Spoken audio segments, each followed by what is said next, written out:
Epstein फाईल्समध्ये Modi on board असा उल्लेख आहे असं पृथ्वीराज चव्हाण यांनी सांगितलं. पृथ्वीराज चव्हाण यांनी आज बोलताना असंही सांगितलं की ज्या नवीन एप्स्टीन फाईल्स रिलीज झालेल्या आहेत त्यामध्ये भारताचे एक मंत्री हरदीप सिंग पुरी यांचं नाव आहे. याशिवाय अनिल अंबानी यांचं देखील नाव आहे. खरं तर पृथ्वीराज चव्हाणांनी आज जे रिव्हिलेशन्स केले किंवा ज्या नवीन गोष्टी सांगितल्या या खरं तर जुन्या आहेत. मागच्या महिन्यात 19 नोव्हेंबरला ज्या पहिल्यांदा फाईल्स रिलीज झालेल्या होत्या नवीन अमेरिकेच्या कायद्याप्रमाणे त्या एप्स्टीन फाईल्समध्ये मोदी ऑन बोर्ड असा उल्लेख होता. हरदीप सिंग पुरी यांचं नाव किंवा अनिल अंबानी यांचं नाव देखील त्याच वेळेला पहिल्यांदा आलं होतं. म्हणजे 2 दिवसापूर्वी 18 डिसेंबरला आणि 19 डिसेंबरला ज्या नवीन फाईल्स, ज्या हजारो नवीन एप्स्टीन फाईल्स रिलीज झाल्यात त्यामध्ये कुठंही नवीन भारतीयांचा उल्लेख नाही किंवा नरेंद्र मोदींचा किंवा भारताचा उल्लेख नाही. म्हणजे पृथ्वीराज चव्हाण जे सांगतायत जो मोदी ऑन बोर्ड असा उल्लेख आहे तो मागच्या महिन्यात झालेल्या एप्स्टीन फाईल्स मधला आहे. मग नक्की त्याचा अर्थ काय? हरदीप सिंग पुरी यांचा काय संबंध आहे? अनिल अंबानींचं आणि एप्स्टीनचं नातं काय आहे? या सगळ्या गोष्टींच्यावर आज आपण बोलूया आजच्या या व्हिडिओमध्ये. मी आहे रणजित यादव आणि तुम्ही पाहताय द मराठी बाणा. 19 नोव्हेंबर 2025 ला एप्स्टीन फाईल्सचा पहिला हप्ता म्हणजे पहिल्या काही हजार डॉक्युमेंट्स रिलीज झालेल्या होत्या आणि त्यानंतर ड्रॉप साईट न्यूज नावाच्या एका वेबसाईटनं संपूर्ण डेटा स्टडी करून त्याच्यातून भारताशी संबंध त्याचा कसा लागतो याच्या संबंधातला एक रिपोर्ट तयार केला होता. हा रिपोर्ट तुम्ही ड्रॉप साईट न्यूजच्या वेबसाईटवर बघू शकता. हा रिपोर्ट मेघनाथ बोस, विप्लव कुमार दास आणि मुर्तजा हुसेन यांनी लिहिला होता आणि 21 नोव्हेंबर 2025 अशी त्यावर तारीख देखील आहे. ती तुम्हाला स्पष्टपणे दिसेल. म्हणजे हे जे काही सगळं सांगितलं जाते हे सगळं 1 महिना जुनं आहे. आता एक एक करून बघूया यामध्ये उल्लेख आलेल्या भारतीयांचा कसा कसा एप्स्टीनशी संबंध येतोय. सगळ्यात पहिल्यांदा अनिल अंबानी. अनिल अंबानींनी सगळ्यात पहिल्यांदा जेफ्री एप्स्टीन याला 30 मार्च 2017 ला एक ईमेल लिहिला होता. या ईमेलमध्ये त्यानं नरेंद्र मोदींचा जो अमेरिकेचा दौरा आहे त्याच्या संदर्भातला एक आर्टिकल एप्स्टीनला पाठवलं होतं. ज्यानंतर एप्स्टीनचं आणि त्यांचं काहीतरी बोलणं झालं असं या रिपोर्टमध्ये सांगितलंय. आता एप्स्टीनला हे आर्टिकल पाठवायचं कारण काय? कारण एप्स्टीन हा एक ज्यू होता, म्हणजे तो ज्यू धर्मीय होता. त्यामुळं एप्स्टीनचे इस्रायल मधल्या अनेक महत्वाच्या लोकांशी कॉन्टॅक्ट होते असं अनिल अंबानींना वाटायचं आणि खरं तर ते तसे होतेच.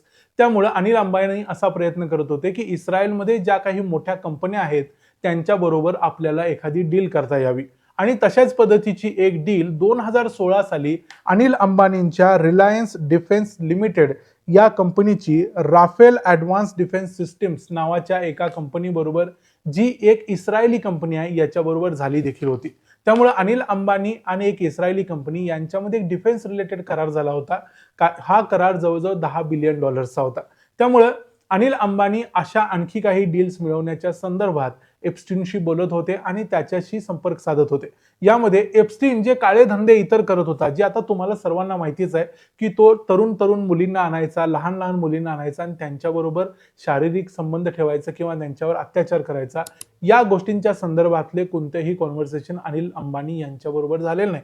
त्यामुळे जे झालंय ते झालंय, जे नाही ते नाही असं म्हणायला काहीच हरकत नाही. या ड्रॉपसाईट न्यूजनं दिलेल्या रिपोर्टनुसार या जेफ्री एप्स्टीनचा भारताशी संबंध 2000 सालानंतरच यायला सुरुवात झालेली आहे.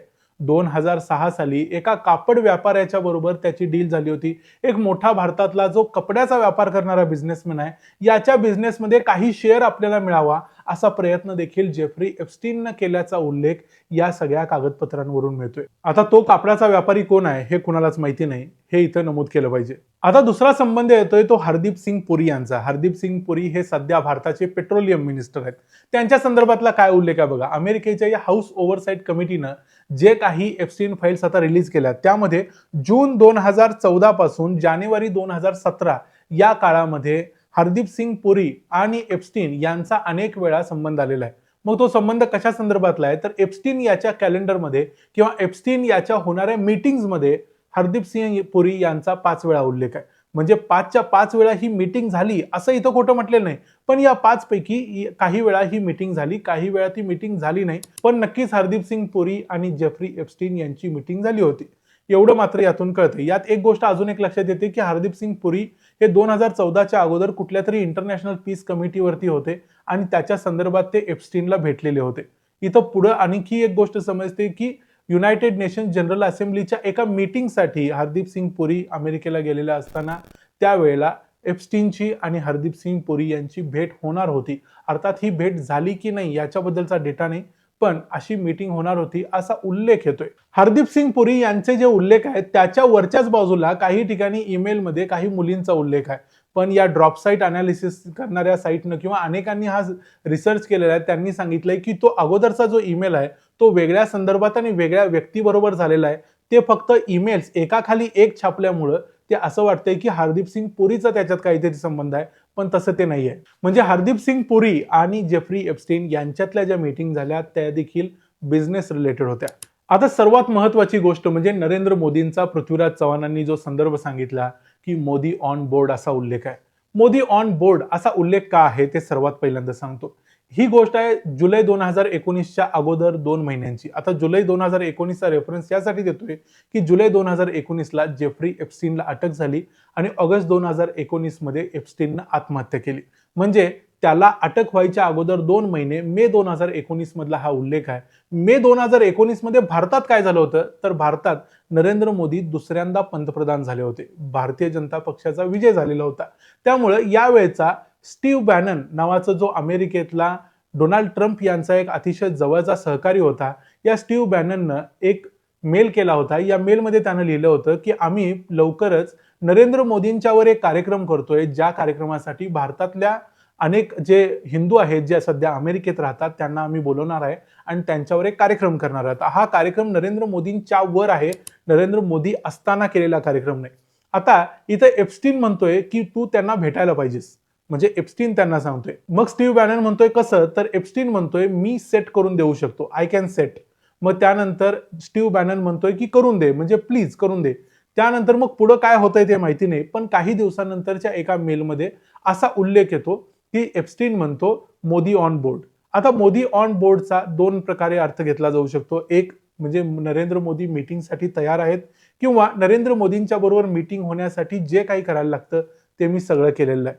अर्थात एप्स्टीन हा जसा डोनाल्ड ट्रम्प यांचा जवळचा माणूस होता तसे नरेंद्र मोदींच्या जवळ अनेक लोक असतात. त्यामुळे नरेंद्र मोदींच्या बरोबर एखादी मीटिंग सेट करायची असेल तर एप्स्टीनला नरेंद्र मोदींच्या बरोबर असणाऱ्या काही लोकांशी संपर्क साधावा लागत असेल आणि त्याच्या संदर्भात काही चर्चा झाली असेल, त्याच्या आधारानं एप्स्टीननं स्टीव्ह बॅननला सांगितलं की मी मीटिंग सेट केलेली आहे किंवा मोदी ऑन बोर्ड म्हणून.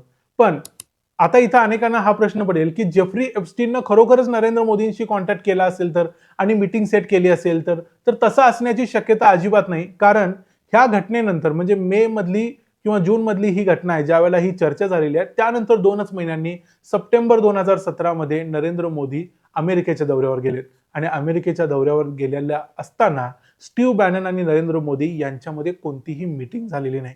म्हणजे जी मीटिंग मी सेट करून देतो असा दावा जेफ्री एप्स्टीननं केला होता, ही मीटिंग सेट केलेली नव्हती किंवा अशा पद्धतीची कुठली मीटिंग सेट करण्याची शक्यता देखील नव्हती. हे नरेंद्र मोदींच्या त्यावेळेच्या प्रोग्राम मधून दिसून येते. कारण त्यावेळेला ते डोनाल्ड ट्रम्प यांना भेटलेले होते, इतर आणखी काही लोकांना भेटले होते, पण स्टीव्ह बॅनन त्यांच्या शेड्यूलमध्ये अजिबात नव्हता. नरेंद्र मोदींचा उल्लेख या सगळ्या ईमेल्समध्ये 2019च्या अगोदर देखील जेफ्री एप्स्टीननं काही वेळा केलाय, ज्यामध्ये जेफ्री एप्स्टीन असं सांगतोय की नरेंद्र मोदी आता सध्या जे करतायत म्हणजे अमेरिकेबरोबर जे संबंध ठेवतायत त्यामध्ये ही भारताची इस्रायल स्ट्रॅटेजी आहे. म्हणजे भारत इस्रायल बरोबर जवळ जाण्याचा प्रयत्न करतोय किंवा इस्रायल बरोबर चांगले संबंध प्रस्थापित करण्याचा प्रयत्न करतोय आणि 2017 साली नरेंद्र मोदी खरोखर इस्रायलला गेले सुद्धा होते. त्यामुळे या सगळ्या गोष्टीतून असं लक्षात येते की या ज्या मोठ्या नेत्यांच्या बैठका व्हायच्या किंवा मीटिंग्स व्हायच्या त्याच्या मागे एप्स्टीन किंवा असे अनेक, जसे आपल्याकडे आमदारांच्या मागे 1000 कार्यकर्ते असतात आणि प्रत्येक कार्यकर्त्याला वाटतं की मीच सगळं करतोय, तसाच काहीसा प्रकार इथं देखील एप्स्टीनच्या बाबतीत होतोय. एप्स्टीन सगळं काही मी करतोय असं बोलत जरी असला तरी एप्स्टीनच्या हातनं काही झालेलं नाही आहे, हे सुद्धा तुम्हाला इथं लक्षात येईल. कारण जी मीटिंग त्यानं सेट केली किंवा मोदी ऑन बोर्ड म्हणून सांगितलं तशी कोणतीही मीटिंग प्रत्यक्षात झाली नव्हती. आता काही जणांना असा प्रश्न पडेल की मग अशी मीटिंग झाली असती तर काय किंवा नसती तर काय किंवा नरेंद्र मोदी मग त्याला भेटले असतील काय वगैरे, या सगळ्या जर तरच्या गोष्टींना काही अर्थ नाही. इथं मी हा व्हिडिओ करण्याचा मूळ उद्देश हा एवढाच आहे की मिस इन्फॉर्मेशन पसरवली जाऊ नये. काही लोकांनी जर काहीतरी एक चुकीची गोष्ट सांगितली तर त्या चुकीच्या गोष्टीच्या बरोबर इतर आणि चुकीच्या गोष्टी आणि खोट्या गोष्टी पसरत जातात आणि जेवढं सेन्सेशनल गोष्ट असेल तेवढी ती पसरायला इझी असते. जेवढं सेन्सेशनल आपण काहीतरी सांगू तेवढं प्रत्येकाला वाटतं की हेच खरं असेल किंवा हे खरं असावं. त्यामुळे खरं काय असावं पेक्षा खरं काय आहे हे सांगण्यावर आमचा भर असतो. त्यामुळे हा व्हिडिओ तुम्हाला कसा वाटला ते आम्हाला कमेंट्समध्ये जरूर सांगा. व्हिडिओ आवडला तर व्हिडिओला लाईक करा, चॅनलला सबस्क्राईब करा. पुन्हा भेटू पुढच्या व्हिडिओमध्ये. तोपर्यंत पाहत रहा द मराठी बाणा. जय हिंद, जय महाराष्ट्र.